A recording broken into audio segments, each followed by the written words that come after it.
Hello, it's Monday, the 23rd of September, and I'm making this video and I'm dedicating the making of it to my sister Stephanie because it is a way that she can know what's happening with me, and I just love you so much, Stephanie. I hope I can see you this fall for Christmas. We'll see what happens. It's early Monday morning, just getting rolling. For me, it's the best time to try and make the video. That way I can get it uploaded and by noon or around noon. I do enjoy reading the comments. I do very much enjoy. And I'm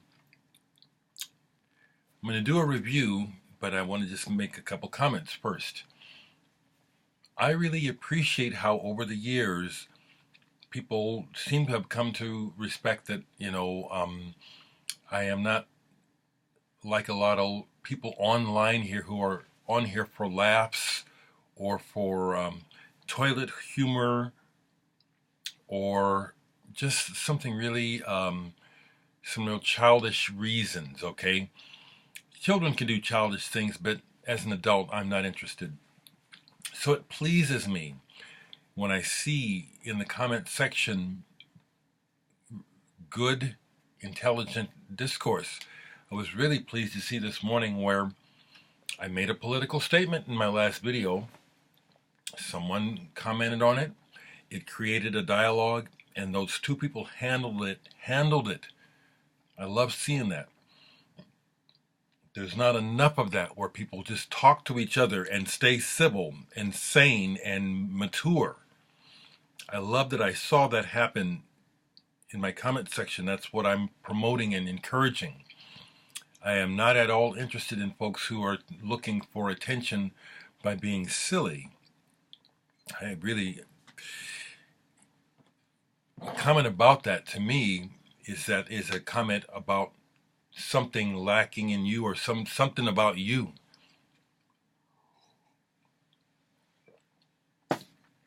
Okay, so my review for the day, even though I'm going to be listening to this more because last night's listen was a revelation.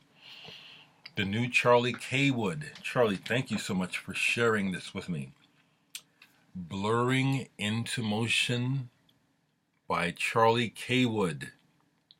This is his new solo release. He gave me some press for it. And, sometimes I look at these blurbs, and yes, he is a veteran of the London music scene. Best known as bassist of a critically acclaimed band, Knife World. So hopefully you folks know that. Okay. So in sharp contrast to 2017's Divine Abstract, which was conceived over a 7-year period, Blurring into Motion took just over 3 months to conceive and write, followed by a further year of meticulous orchestration. Okay. And Charlie also shares that it was written during an incredibly intense period when he experienced manic creative highs and the worst depressive lows, and that he wanted the album to reflect this time.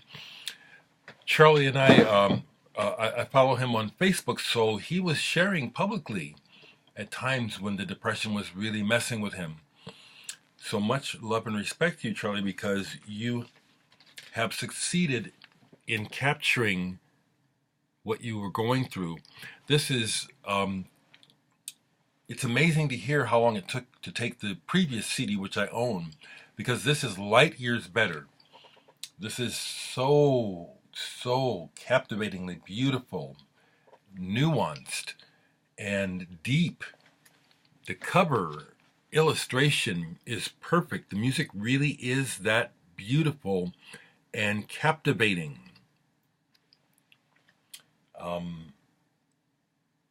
This looks like one of those photos where it's like I don't have the term for it, but I know what I'm trying to say. This Charlie is fantastic. I've been getting a lot of really good music this year. So I'm happy to say that, of course, creativity never dies, and there's really never a period where creativity is not alive and well. There are periods where what the world is presented with and what the mainstream is selling to the people makes it seem like there's nothing good going on, but there's always good going. And this is a perfect example. Proggers, progressive rock listeners, people who love classical music, people who love folk music, this is a winner.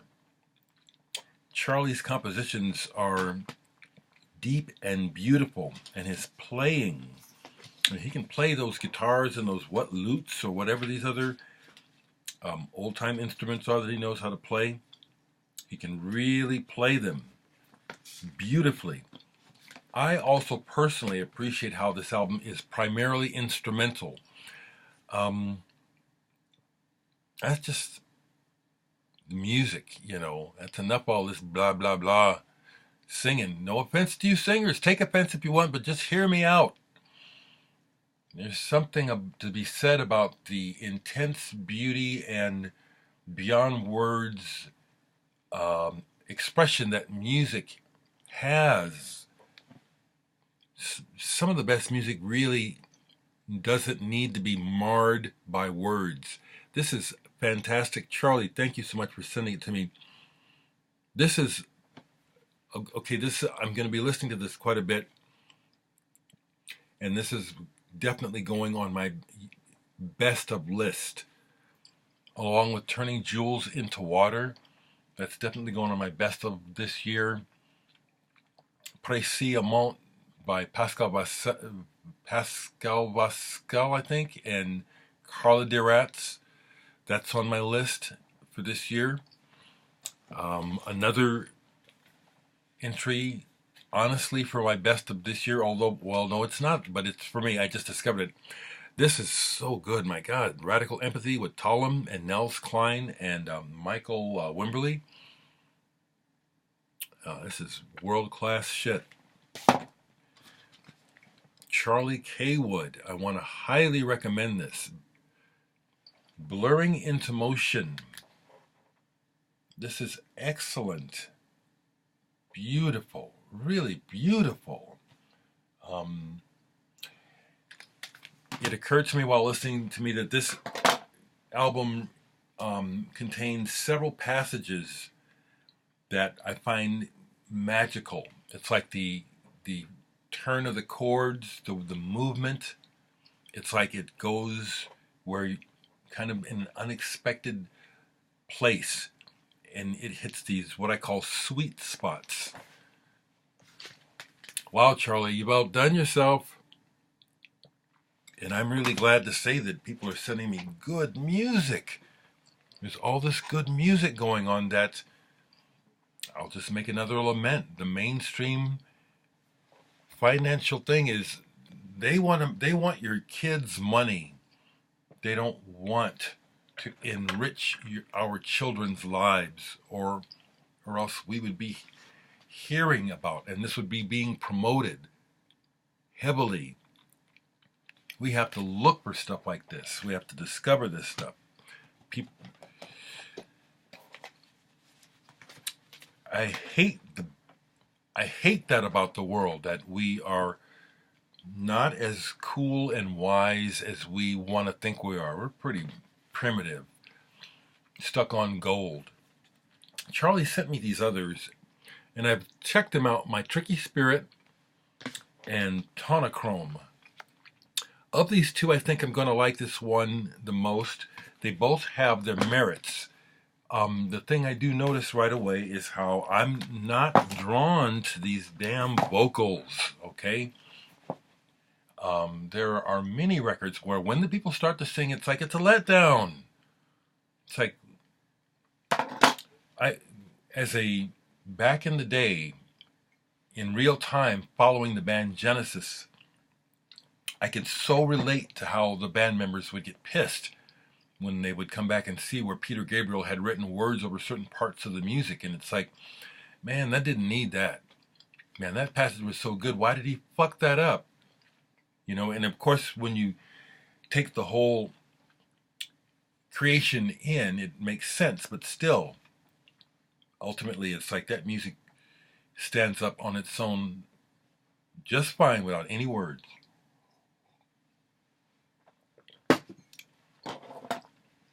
I'll do a poll, but I want to say this. My first listen to this Underworld was disappointing, and I like Underworld.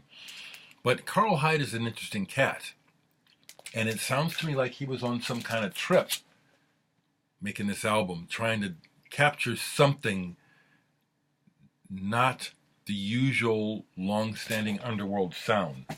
So I have to come back to it because I know that there has merits. It has merits. But the very first track on that album, and in my initial impressions, it sucks.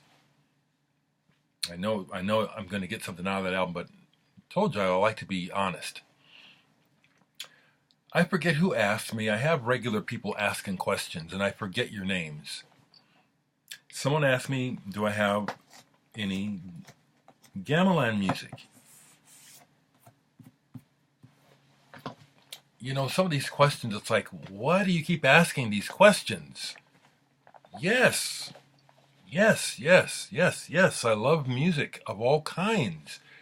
Yes, I really am interested in and have been all my life, trying to hear as much of everything as possible.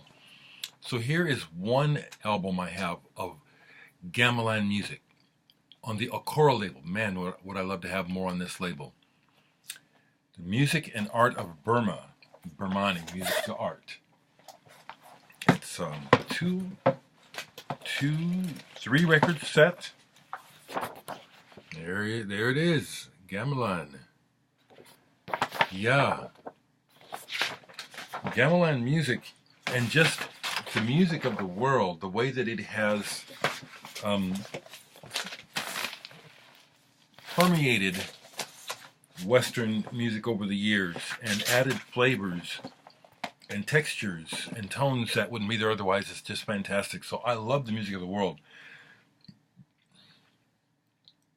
My Music of the World section was down here for a while. Then I moved it into the closet, so I could put my library music there instead to kind of, I just do that, make shifts. So my world music is not accessible to show you more gamelan, but I've got more. Okay. Oh, okay. I'm glad I remembered this. And it's not in the box right there. I moved it. So I just got an order for my CD, The World is Burning. Thank you. I'll be mailing it today. I also sold merch at Lincoln Calling. So my World is Burning CD, which Randy LeMasters released, was it last year or the year before, in an edition of 300 with the beautiful artwork? I was just checking. I have 4 copies left. And that's it. It's gone. Okay, so grab it. I've only got 4 copies left of The World is Burning. And this is some of my stuff from my past. The stories in the CD. These are Randy LeMasters, who has his own record label and had a record store in Pittsburgh. Big fan of my music, starting with the band Digital Sex. He chose some of his favorites of my personal, because I would share my personal archives with him. He loved my music so much. I've got 4, maybe 5 copies left. Grab it. Okay, I will do some polls, okay? And I'm just going to do like I do here.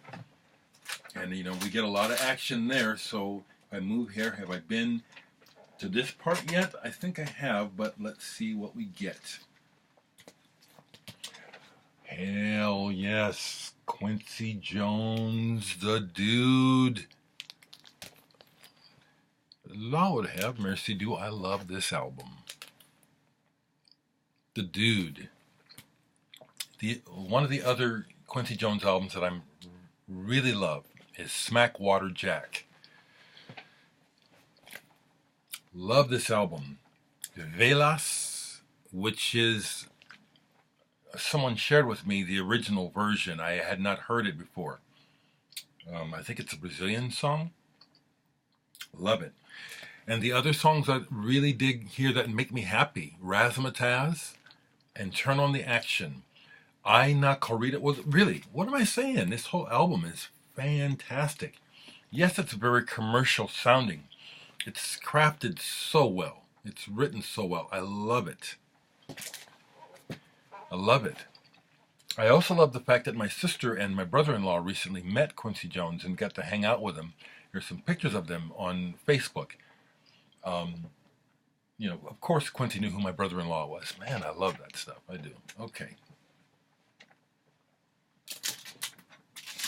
What's over here? I think I've been in here before, but what did I grab here? And I kind of knew that it was going to be a Jane album. Like I said, I know my stuff pretty well. Oh, maybe about 5 or 6 years ago, I was, Homer's bought a collection, and in the used section they had the majority of Jane's albums.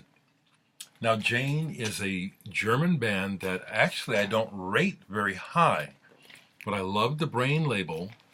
I love Jane's first album, but these were all there, and it was like, I do have a bit of an attraction to imports and particular labels. Brain is one of them. Green Brain is the version that everyone, not everyone, but it's the most prized. Brain Metronome, first run. But all these Brain releases are of interest to me. This, of the Jane albums that I have, when I've listened to this, I didn't like it. But I keep it as part of my Brain label collection. That's honest, okay? I do have records like that in the collection where they're part of the collection, and that's the main reason why they're there. The majority is obviously music that I love or think highly of. But Jane is one where, well, that one, it's part of the, so it stays.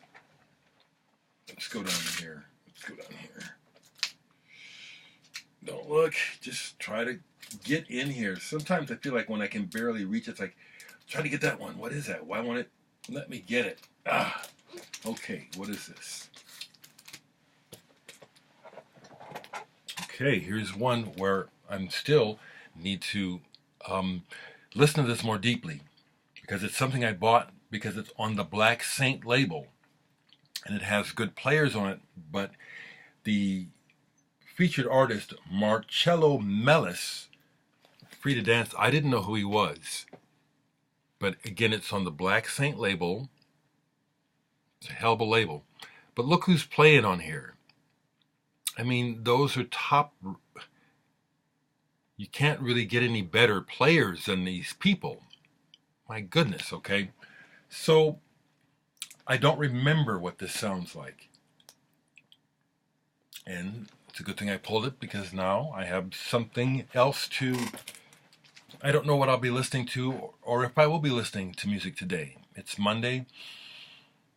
I don't have any plans, which I like. I like having days where I don't have to, except I have to go to the mail, the post office to mail that order.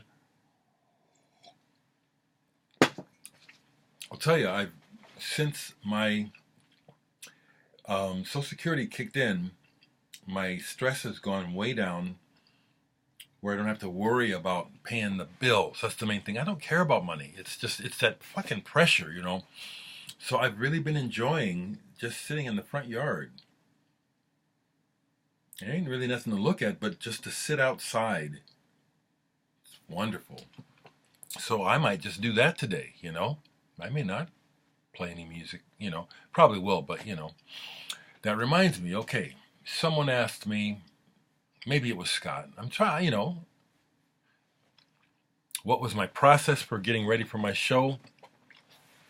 Well, if I had reset up out there, I would take this out here and show you, but it was pretty simple. Well, I say things simply, but it was like, I use a loop, I have a pedal. I went through, I chose a couple CDs where I could sample and play with the voices and the sounds to the point where I could create a sound landscape that would be of interest to me and then I would improvise bass on top of it. I don't know that there's any visual capturing of my set. I understand it was audio recorded. So we'll see. We'll see. Okay, let's go up back here.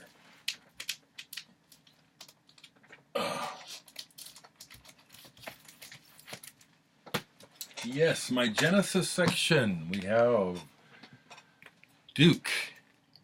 When this album came out, it was a return to form for Genesis, you know, because, and then there were three, they lost Steve Hackett, and things were becoming more pop. Still good songs, but this was when they got back into, and this is a Japanese, I don't have the Obi, but this is a Japanese pressing of Duke. This is the album where they got back to a bit of the long form,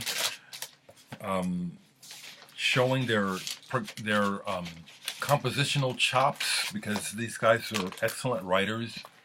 I loved all eras of Genesis, including the commercial Phil Collins era. I love it. I love Phil Collins's work. I never fell for the bullshit of the mainstream media taking sides. You know how people just love to build you up and tear you down. I just never forget that the people who are doing the tearing down, it says more about them than the person that's being attacked.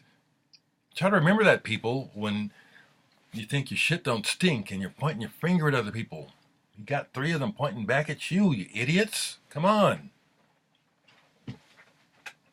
Up here. What's right in here? What the hell is that? What is that? Okay, it's not going to let me take one. It's telling me I got to take two. We got another, we're back in the Eno. See, I do know my section. This one is again where it's Eno Carl Hyde of Underworld. Someday World. This is another one where they come up with some interesting stuff on here. The least interesting thing is Carl Hyde singing. Okay, but it's a keeper. This is better though. Panic of Looking. It's a single from the album that made with Rick Holland's Poetry. Now that is spoken word, and that works better for me. The spoken word on top of this wonderfully atmospheric music. I do know my stuff. Okay, let me go up. I haven't gotten back here. That's my can see, but let's see. Okay, I won't look because I just know what's back here so well. Let me get back in that area and try to get something. Okay. What do we got?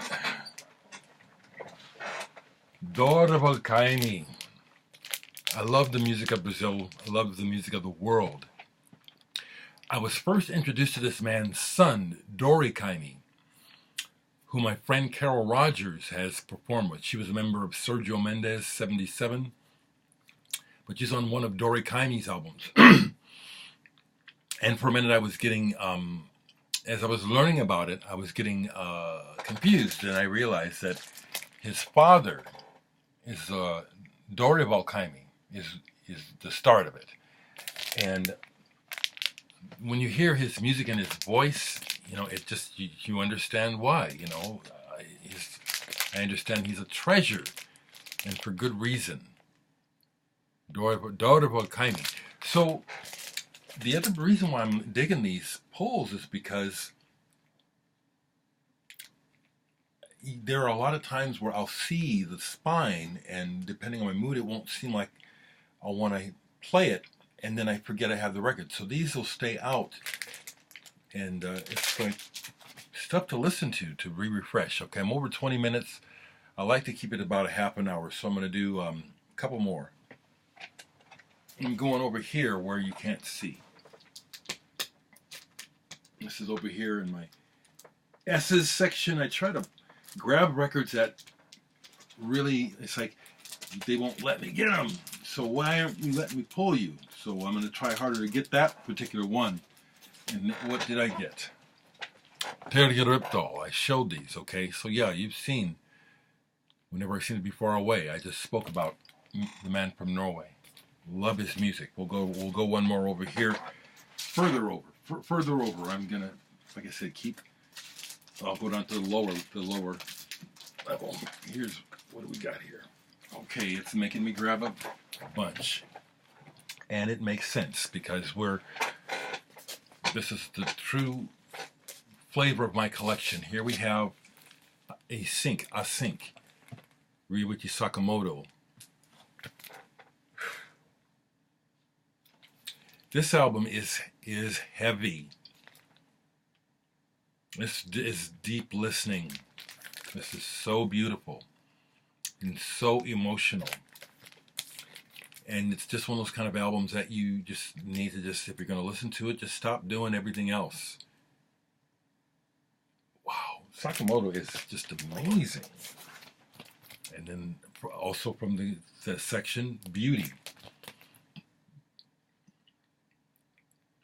I mean, who else can say that they have Brian Wilson of the Beach Boys and Robert Wyatt of Soft Machine singing on the same song besides Sakamoto? I love this album.